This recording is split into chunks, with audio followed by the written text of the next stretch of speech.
అందరికీ హాయ్, నేను పవన్.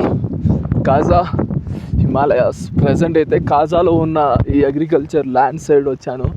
ఇగో నా వెనకాల ఉన్నది మొత్తం ఇది వ్యవసాయం చేసే ప్లేస్ అనమాట. ఇగో కొండపై నుంచి వాటర్ వస్తుంటుంది రా. దీన్ని వీళ్ళు రకరకాల అంటే కాలువల్లాగా మొత్తం డివైడ్ చేసి ప్రతి పొలానికి నీళ్ళు వెళ్ళేటట్టు ఏర్పాటు చేసుకున్నారు. ఇప్పుడైతే మైనస్ ఉంది టెంపరేచర్, దగ్గర -3 ఉంది. చాలా గాలి అయితే నేను ఆ చల్లటి నీళ్ళతో ముఖం కడుక్కున్నా. నేను తాగేది కూడా చల్లీలే, నేను స్నానం చేసేది కూడా చల్లీలే. ఇదే నన్ను ఏమి ఎఫెక్ట్ చేయలేదు. నేను మాట్లాడుకునే మాట్లాడుకునే ఎఫెక్ట్ చేశాను. అయితే మందులు లేకుండా వ్యవసాయం చేయడం మీ వల్ల కాదు, మీకు తెలియదు. ఇప్పుడు నేను వచ్చి చేస్తున్నా, ఒకవేళ నేను చేస్తే మీ ఈగో హర్ట్ అవుతుంది. అదే మీరు ఒక డిఫెన్స్ మోడ్లో వెళ్ళి డిఫెన్స్ చేస్తున్నారు. ఓకే ఇప్పుడు ఒక సన్యాసినైనా ఒక యోగినైనప్పుడు ఇది చేయడు. ఒక చచ్చిపోయిన వ్యక్తిని కూడా ఎవడు వీడు చెడ్డోడు, వీడు అది ఇది అని ఎవడు మాట్లాడు. చనిపోయిన వ్యక్తి గురించి మంచిగా మాట్లాడతారు. మీరు నా గురించి చెడుగా మాట్లాడుతుంటే మీరు నాకు మోటివేషన్ ఇచ్చినట్టే. అంటే నేను ఏదో చేస్తున్నా, నా దగ్గర ఏదో టాలెంట్ ఉందని నన్ను చూసి మీరు భయపడుతున్నారని, మీరు డిఫెన్స్ మోడ్లో వెళ్తున్నారని నేను ఫీల్ అవుతా. నేను ఇంకా మోటివేషన్గా ఫీల్ అవుతా. అర్థమైందా? ఈ చలియే నన్ను ఏం చేయలేకపోయింది. అర్థమైందా? ఇప్పుడు ఇక్కడ మందులు అనేవి పనిచేయవన్నమాట ఈ భూమిలో. ఇది 12,000 అడుగులు ఎత్తు, అంత ఎత్తులో ఉందన్నమాట. ఇది సగం ఇప్పుడు పీల్చడానికి కూడా గాలి సగం. ఇప్పుడు ఎండాకాలం కదా, చలికోట్లు ఎలా వేసుకుని చూడు, ఎంత లాగున్నా. నేను ఎంత బక్కగా ఉండేవాడిని, లావు గట్టైనా. మాటలు కూడా కొంచెం తేడాగా వస్తుంది చలికి.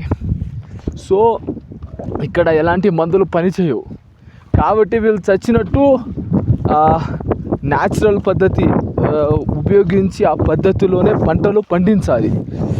దాంట్లో ఈ మందులు లేకుండా ఇప్పుడు మన ఆవు ఉంటుంది కదా, ఆవు పేడ మూత్రము, తర్వాత హగల్ కల్చర్ని ఒక పద్ధతి, తర్వాత ఇంకో 2 రకాల పద్ధతులు ఉంటాయి అన్నమాట. సో ఆ పద్ధతులను వాడి వీళ్ళు వ్యవసాయం చేస్తారు. ఇక్కడ కేవలము 5 నెలలు అనుకోండి. ఇక 5 నెలలు మాత్రమే సరిగా వ్యవసాయం చేయగలుగుతారు. మిగిలిన టైంలో వ్యవసాయం చేయలేరు. అని ఎందుకు వ్యవసాయం చేయలేరు అంటే, అరే ఇది మొత్తం మంచుతో కప్పబడి ఉంటుంది, గాలి ఉండదు, ఒక మొక్క కూడా మొలవదు తెలుసా మిగిలిన 6 నెలలు. అయితే ఈ 6 నెలలు మాత్రమే ఏదో మంచిగా అలా వ్యవసాయం చేయగలుగుతారు అన్నమాట వీళ్ళు. సో అప్పుడే వీళ్ళకి సరిపడా పంటల్ని పండించుకుంటారు. మిగిలిన 6 నెలలు వీళ్ళు ఇంట్లో నుంచి, అంటే మ్యాక్సిమం అంటే ఆ 3-4 నెలలు వీళ్ళు ఇంట్లో నుంచి బయటికి రారు. -24, -30 అంటే మీ ఫ్రిడ్జ్లో డీప్ ఫ్రీజర్ ఉంటుంది కదా, అది కూడా పనికి రాదు, అంత చలి ఉంటుంది. ఇది కనిపిస్తున్న మొత్తము గడ్డ కట్టుకోపోతుంది. అర్థమైంది? ఆ పైపులో నీళ్ళు గడ్డ కట్టుకోపోతాయి. పరిస్థితి అయితే దారుణంగా అయిపోతుంది అనమాట. మ్యాక్సిమం ఇక్కడ నుంచి అందరూ వెళ్ళిపోతారు. ఇక్కడ ఉండే లోకల్స్ మాత్రమే 3-4 నెలలు సరిపడా ఫుడ్ అరేంజ్ చేసుకొని వాళ్ళు లోపల ఉంటారు. వాళ్ళు ఇంట్లోంచి బయటికి రారన్నమాట. సో అదనమాట పరిస్థితి. ఇక్కడికి వచ్చాను. ఇగో వెనకాల మొత్తం పేడ మొత్తం వాడుతున్నారు అన్నమాట పొలంలో. ఇప్పుడే ల్యాండ్ని రెడీ చేసుకుంటున్నారు. ఏంటంటే ఇప్పుడు వ్యవసాయం ఇప్పుడే స్టార్ట్ అవుతుంది ఇక్కడ. మనలాగా జూన్లో ఉంటుంది అనమాట. వీళ్ళు జూన్లో మ్యాక్సిమం అంటే వీళ్ళకి ఆగస్టు ఆ టైంకి, అక్టోబర్ టైంకి వీళ్ళు వ్యవసాయం అంతా క్లోజ్ అయిపోతుంది. వీళ్ళకి ఉండదు.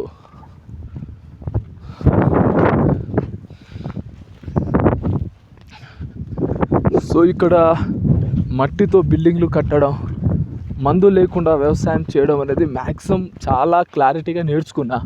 అంటే ప్రాక్టికల్గా అనుభవం. చాలా కొత్త పద్ధతులు కూడా నేర్చుకున్నా. ఇప్పుడు నేను నా బిజినెస్ని స్టార్ట్ చేయాలి. ఎవడైనా ఆపుతారో తప్పుగా ఆపండి. ఇప్పుడు నా చిన్నప్పటి నుంచి ఇక్కడ పిచ్చిగా నమ్మాను ఇజ్రాయెల్ అమ్మాయిని పెళ్లి చేసుకోవాలని. అసలు ఇజ్రాయెల్ ఎక్కడ, మంగళూరు ఎక్కడ? ఇజ్రాయెల్ పెద్ద పెద్దలతో కనెక్షన్ ఉండడమే కాకుండా పెళ్ళికి నాకు ఆఫర్ వచ్చింది. సరే నేను చేసుకుంటా అని నేను అన్నాను, అది సెకండ్, నేను చేసుకున్న సెకండ్. కానీ నేను నమ్మాను, అది జరిగింది. ఇప్పుడు అట్టే మెంటల్గా ఫిక్స్ అవుతున్నా, బిజినెస్ చేయాలి, కంపెనీ పెడదాం. ఎవడైనా ఆపుతాడా? దమ్ముంటే ఆపండి, ఏం పీక్కుంటారో పీక్కోండి. ఈ చలియే నన్ను ఏం చేయలేకపోతుంది. ఆ మైనస్ ఇందాకలే మీ ముందే ముఖం కడుక్కున్నా కదా ఆ వాటర్తో. ఈ మైనస్లో ఆ చల్లటి నీళ్ళతో ముఖం కడుక్కుంటున్నా. నేను స్నానం కూడా అలాంటి నీళ్ళతోనే చేస్తున్నా. అవే నన్ను ఏం ఎఫెక్ట్ చేయలేకపోతున్నాయి. మీ మాటలు ఏమైనా ఎఫెక్ట్ చేస్తే నన్ను ఎవడేం పీకలేడు. సో ఇదన్నమాట ప్రజెంట్ పరిస్థితి. ఇగో ఇదే కాజా లోయ, వెనకాల కనిపిస్తుంది కదా, చాలా లోతులో ఉంది ఇది. అక్కడ నది ఉంది, ఇప్పుడు చాలా తగ్గిపోయింది నది. వెళ్దామని చూస్తున్నా కానీ దారి ఎటు నుంచో అర్థం కావట్లే.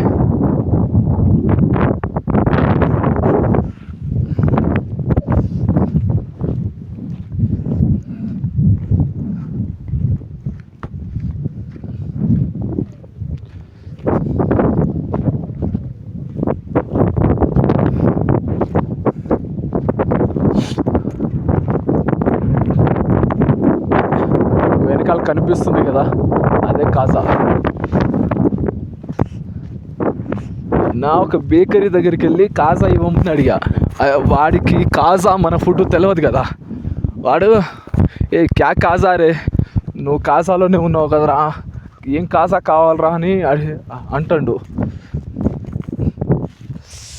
అలా వాడితో కాసేపు గొడవ పెట్టుకున్నా టైంపాస్గా. ఈరోజు ఇంటికి బయలుదేరాలని అనుకుంటున్నా. అరే మీరు అనుకున్నట్టు కాదు, చలికి భయపడి కాదు. ఇక్కడ అసలు ఇక్కడ నుంచి వెళ్ళిపోతున్నందుకు చాలా బాధపడుతున్నా తెలుసా. I miss you Kaja. Actually చలికాలంలో అంత డేంజర్ ఉంటుంది కదా, ఆ టైంలోనే ఇక్కడ ఉండాలని అనుకుంటున్నా. నేను ఎందుకు రా ముట్టిగా ఇక్కడ నుంచి భయపడి వచ్చేస్తా. నా గురించి తెలియదు మీకు, కానీ నేను ఏ పర్పస్ మీద వచ్చా, ఈ మట్టితో మొత్తం కట్టుకోవడం నేర్చుకోవడం, తర్వాత మందులు లేకుండా. ఇంకా అంటే ఇది చాలా భయంకరమైన ప్లేస్ కదా.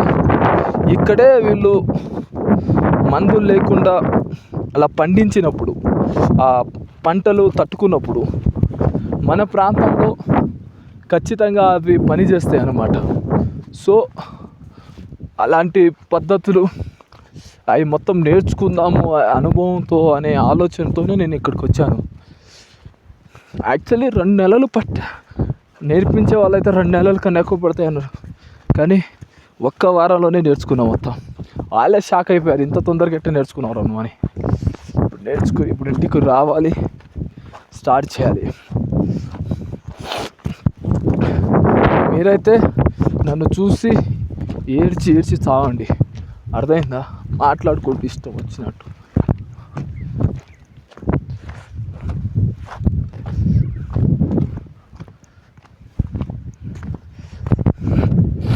ఏదో యాక్చువల్లీ ఎట్టైనా వచ్చేస్తున్నా కదా అని ఈ కాజాలో ఉన్న ఇప్పుడు పైనే ఉంటుంది అన్నమాట ఆ వ్యవసాయ భూములు. ఇదంతా లోయ, మొత్తం నదికి సంబంధించింది. ఈ నది దీన్ని ఎట్టుంటుందో చూపిద్దామని ఇటు వస్తున్నా, మొత్తం దిగుతున్నా అనమాట నేను కొండ. యాక్చువల్లీ ఇంత కింద నుంచి అయితే నీళ్ళని పైకి తీసుకెళ్ళలేరు. ఇక్కడ కూడా కొన్ని పొలాలు ఉన్నాయి, ఇక్కడ కూడా కొన్ని ఉన్నాయి.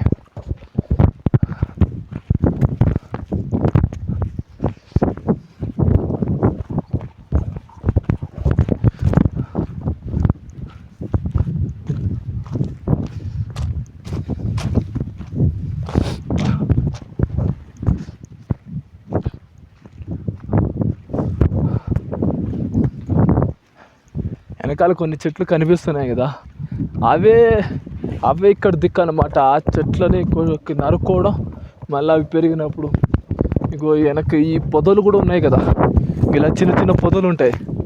సో వీటిని ముసలోళ్ళు ఏరుకొని వీటితో ఇప్పుడు మిగిలిన 6 నెలలు నేను చెప్పాను కదా, మొత్తం మంచుతో కప్పబడి ఉంటుంది. అప్పుడు దీంతోనే వీళ్ళు మొత్తం వంట వండుకుంటారు అనమాట. గ్యాస్ ఉంటుంది వీళ్ళకి. ఆ 6 నెలలు బయట నుంచి ఏం సప్లై రాదు. డబ్బున్న వాళ్ళు అయితే గ్యాస్ మొత్తం పెట్టుకుంటారు, కానీ డబ్బులు లేని వాళ్ళు ఎట్ట, కరెంట్ ఉండదు 3 నెలలు, బయట నుంచి రోడ్డు ఉండదు, కూరగాయలు రావు, అసలు ఏముండదు పరిస్థితి. అని వీళ్ళు ఇది వదిలిపెట్టి వెళ్ళారన్నమాట. గొప్పలు వీళ్ళు అసలు.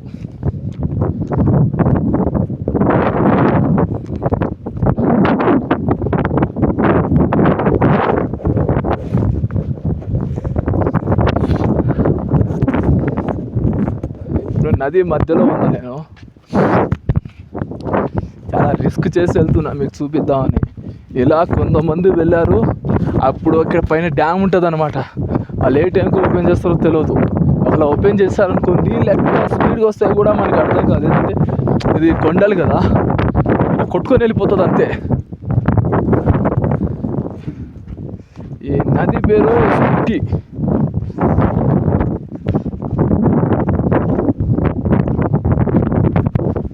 ఆహా,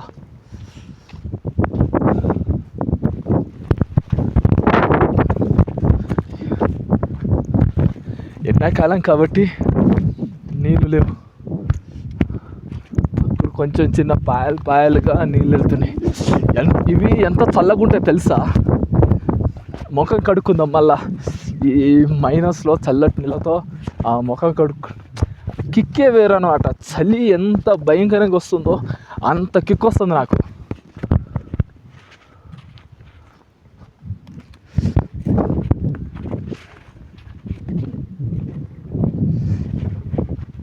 ఈ నీళ్ళు మొత్తం బురదగా ఉన్నాయి.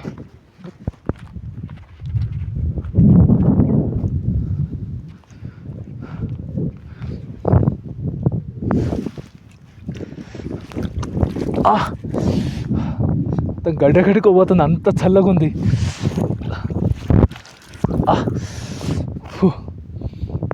చేతులు ఎర్రగా అయిపోయినాయి చల్లగా. కూడా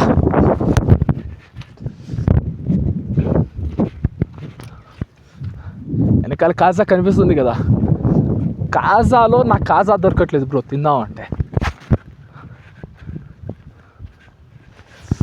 అనవసరంగా ముఖం చల్లటి నీళ్ళతో కడుక్కున్నాయి. మళ్ళీ ఈ గాలి వస్తుంది కదా, దాంతో ముఖం మొత్తం గడ్డగడుకుపోతుంది. ప్లీజ్ మాట్లాడటం మంట పుడుతుంది లేదా తెలుసా లోపలికి.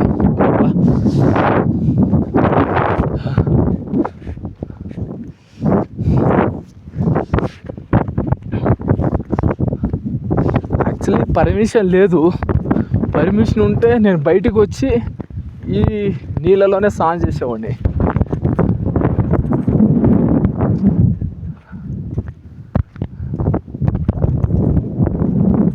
చాలా రిస్క్ చేసి వెళ్తున్నా. పైన ఏ టైంకి ఓపెన్ అయితే కూడా తెలియదు మనకి.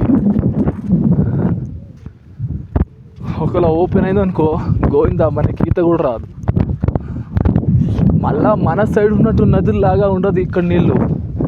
ఏమో చాలా డేంజర్గా ఉంటుంది. మొత్తం ఎంత స్పీడ్కి వెళ్తుంది తెలుసా. రాళ్ళు వస్తాయి, దాంతో రాళ్ళు కొట్టుకుని ముక్కలు అయిపోతాను మనం.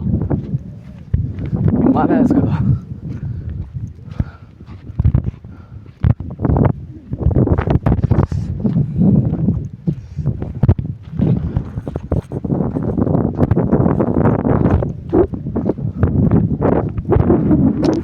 చాలా పెద్ద నది.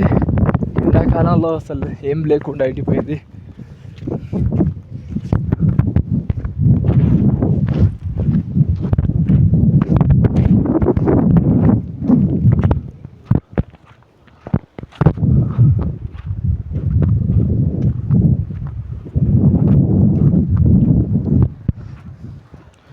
వచ్చేస్తాం చిన్న పాయ.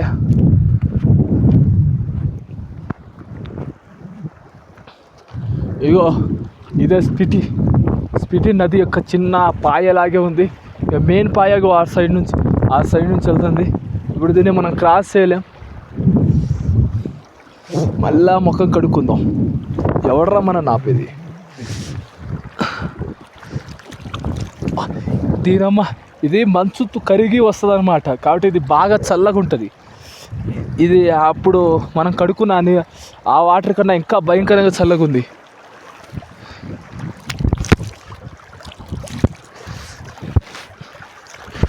ఆహా మొత్తం గడ్డగట్టుకోపోతుంది మొత్తం. ఇదమ్మ జీవితం.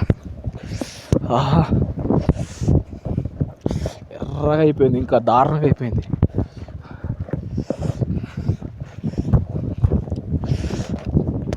సో ఇదన్నమాట స్పిటి వ్యాలీ.